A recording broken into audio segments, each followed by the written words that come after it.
প্রতি বছরই মাধ্যমিক পরীক্ষার্থীদের মধ্যে বাংলা বিষয়ের ক্ষেত্রে একটা যে বিষয় নিয়ে সকলের মনে খটকা থাকে সেটা হলো প্রবন্ধ রচনা কি কি আসতে পারে। কারণ প্রবন্ধ রচনার এই প্রশ্নটা যদি কোনোভাবে আনকমন এসে যায় তাহলে তো খুবই সমস্যা। কারণ 400 শব্দে একটা প্রবন্ধ লিখতে হয় এবং সেটা যদি আনকমন হয় এবং লেখার ক্ষেত্রে খুবই অসুবিধাজনক, অর্থাৎ বানিয়ে বানিয়ে লিখতে হয়, তাহলে সেখানে কোনোভাবেই ভালো নাম্বার পাওয়া যায় না। সেই জন্য আজ এই ভিডিওতে আমরা তোমাদের একরকম সঠিক পথ নির্দেশ করব যে কিভাবে তোমরা প্রবন্ধগুলো লিখবে এবং কোন কোন প্রবন্ধগুলো এবার 2025 মাধ্যমিক বাংলা সাজেশন হিসাবে তোমরা ফলো করে যাবে, অর্থাৎ কোন কোন রচনাগুলো আসার সম্ভাবনা প্রবল, আমরা সেই প্রবন্ধগুলো তোমাদের সামনে তুলে ধরবো যাতে তোমাদের এই নিয়ে আর কোনো রকম দুশ্চিন্তা না থাকে। তাহলে চলো শুরু করি আজকের আলোচনা। প্রথমেই প্রবন্ধ বিষয়টা তোমাদের একটু বুঝিয়ে দিই। অনেকের কাছে মনে হতে পারে এখন এই নিয়ে আমাদের সময় নষ্ট করার দরকার নেই, স্যার কী কী প্রবন্ধগুলো আসতে পারে একটু বলে দিন, আমরা একটু দেখে নিই সেগুলো। অবশ্যই খুব কম সময়ের মধ্যে তোমাদের একটু জানাতে চাইবো যে প্রবন্ধ যখন লিখবে কোন কোন বিষয়গুলো একটু সচেতন হবে। দেখো, প্রবন্ধ মানে হচ্ছে প্রকৃষ্ট রূপে বন্ধন। তো প্রবন্ধ, সেই প্রবন্ধ যেন এমন তথ্য সমৃদ্ধ একটা প্রবন্ধ হয় যেখানে তোমার কথাবার্তা যেন অগোছালো না হয়। তোমরা তো আরও বেশ কিছু প্রবন্ধ পড়েছো, ধরো হারিয়ে যাওয়া কালিকলম একটা প্রবন্ধ। দেখো সেখানে যে বিষয়টা নিয়ে কথা হচ্ছে সেই বিষয় বহির্ভূত কোনো কথা কিন্তু সেখানে নেই। তোমরাও যখন প্রবন্ধ লিখবে, সেই প্রবন্ধ লিখতে গিয়ে তুমি গরু রচনা করে গেছো আর পড়ে গেছে নদী, তাহলে সেই নদী, একটা নদীর কথা বললে তারপর নদীর কথা বলতে গিয়ে নদীর পাড়ে ঘাস হয়, তারপর সেই ঘাস গরুতে খায়, দিয়ে গরুর 4টি পা 1টি লেজ, এইভাবে তোমার রচনা যেন না হয়। অর্থাৎ প্রাসঙ্গিক হতে হবে। যারা প্রবন্ধ লিখবে বেশ কিছু বিষয়ে সচেতন হবে। প্রথমত তোমাদের ভাবতে হবে ভাষা কি হবে। প্রবন্ধের ভাষা হবে, অবশ্যই কেউ যদি চাও সাধু ভাষায় পুরো প্রবন্ধটা লিখতে পারো, কিন্তু আমি জানি এখনকার দিনের ছাত্রছাত্রীরা সাধু ভাষা সম্পর্কে অতটা অভিজ্ঞ নয়। শুধুমাত্র ক্রিয়াপদ চেঞ্জ করলেই তো আর সাধু ভাষা হয়ে যায় না, শব্দ চয়নের ক্ষেত্রেও একটা বিষয় রয়েছে। সেই জন্য তোমাদের একটু সাবধান হতে হবে যে তোমরা যে চলিত ভাষায় প্রবন্ধটা লিখছো সেখানে যেন কোনোভাবেই ওই গুরু চণ্ডালী দোষ, অর্থাৎ সাধু চলিত মিলেমিশে একাকার না হয়ে যায়।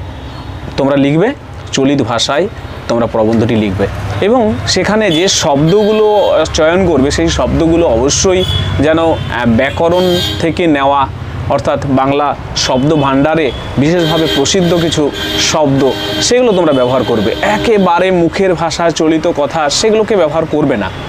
যেন অবশ্যই তোমার লেখাটা যেন একটা স্ট্যান্ডার্ড হয়। বাংলা প্রবন্ধের ক্ষেত্রে বানানে অবশ্যই সাবধান হবে। বাংলা বানান, একটা প্রবন্ধ রচনা করছো আর সেখানে অনেকগুলো বাংলা বানান ভুল হয়ে গেল, এটা খুবই দৃষ্টিকটু একটা বিষয়, সেটা যেন না হয়। এবং প্রবন্ধ লিখতে গেলে তোমরা যদি কেউ চাও যে আমি কোনো রকম পয়েন্ট না দিয়ে লিখতেই পারো, এটা কোনো বাধ্যবাধকতা নেই। কিন্তু নাম্বার বেশি চাইতে গেলে, অর্থাৎ নাম্বার বেশি পেতে এটা যদি তুমি প্রত্যাশা করো, তাহলে অবশ্যই তোমাকে পয়েন্ট দিয়ে আলাদা আলাদাভাবে অনুচ্ছেদ করে করে লিখতে হবে তোমাকে। এবং এই প্রবন্ধ লেখার ক্ষেত্রে যে অনুচ্ছেদগুলো ব্যবহার করবে সেখানে তোমার মূলত 3টা বিষয় যেন থাকে। একটা হলো ভূমিকা বা অবতরণিকা এবং শেষটা হলো উপসংহার বা শেষ কথা। কিন্তু মাঝে যে বিষয়টা, সেই বিষয়টা হলো তুমি যে বিষয়টা নিয়ে প্রবন্ধটা লিখছো। এবার সেই বিষয়টাকে বোঝানোর জন্য তুমি আরও একাধিক অনুচ্ছেদ ব্যবহার করে সেই প্রবন্ধটাকে সুন্দরভাবে তুলে ধরতে পারো। হ্যাঁ, এই প্রসঙ্গে বাংলা বানানের কথা যেমন বললাম, আরেকটা বিষয়, প্রবন্ধে অবশ্যই বেশ কিছু কোটেশন ব্যবহার করতে হবে।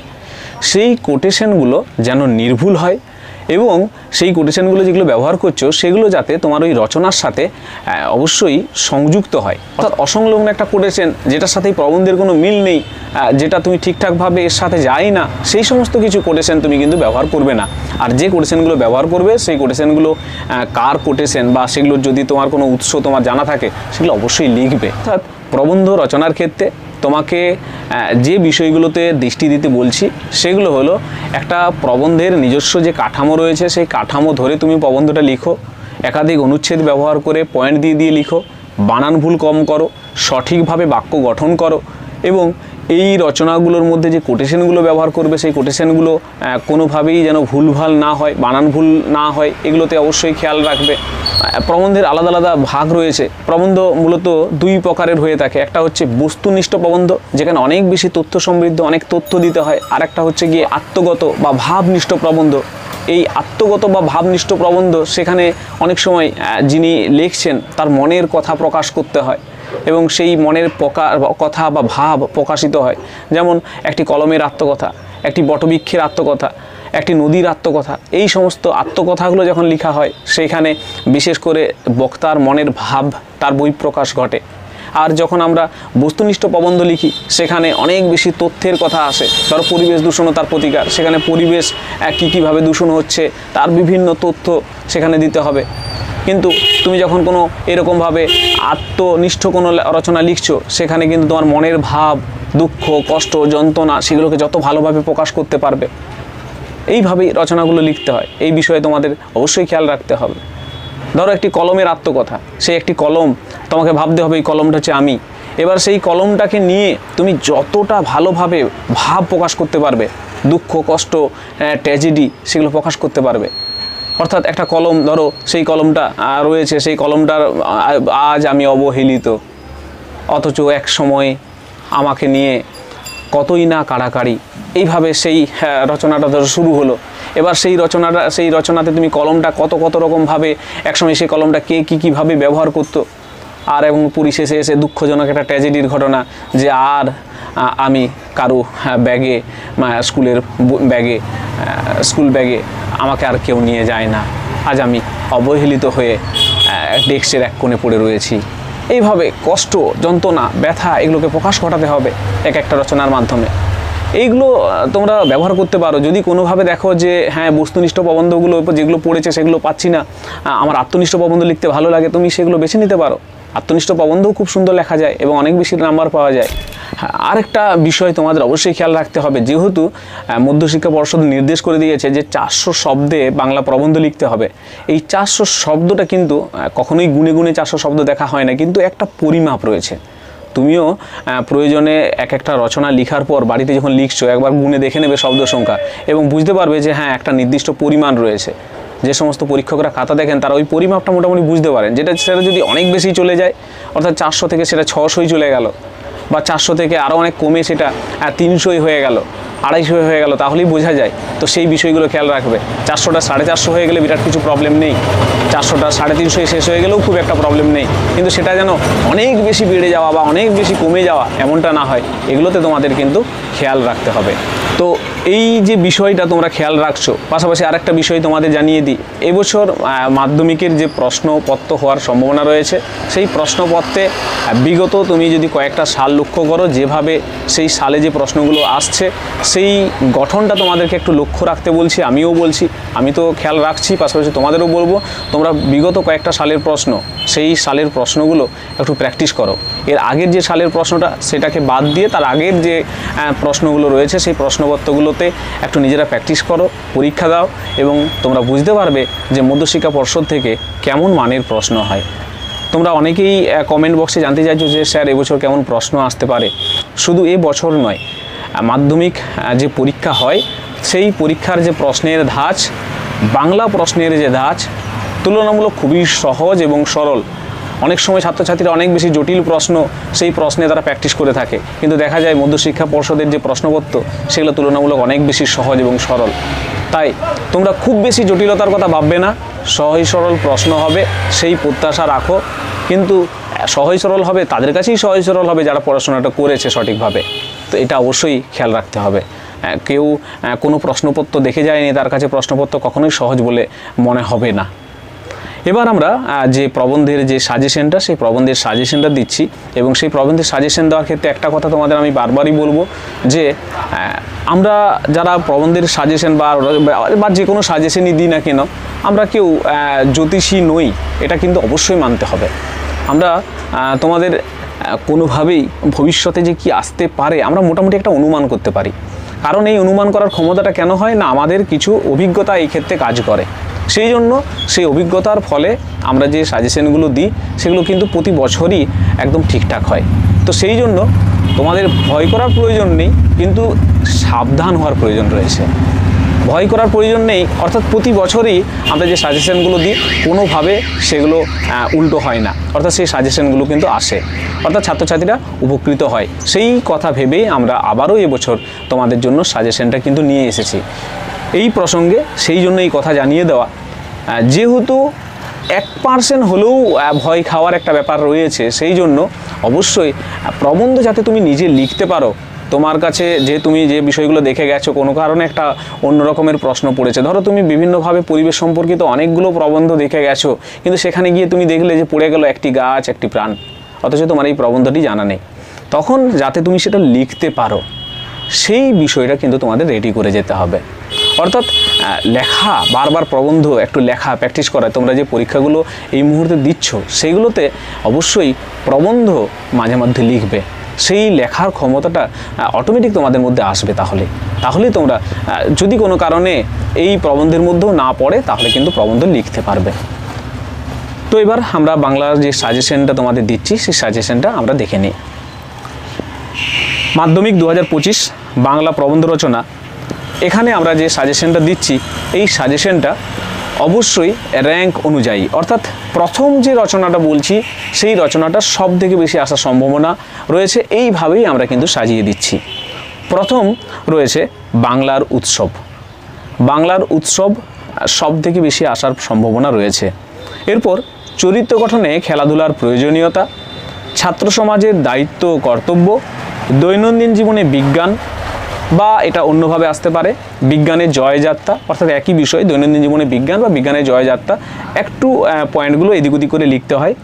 আরেকটা হলো বিজ্ঞান ও কুসংস্কার।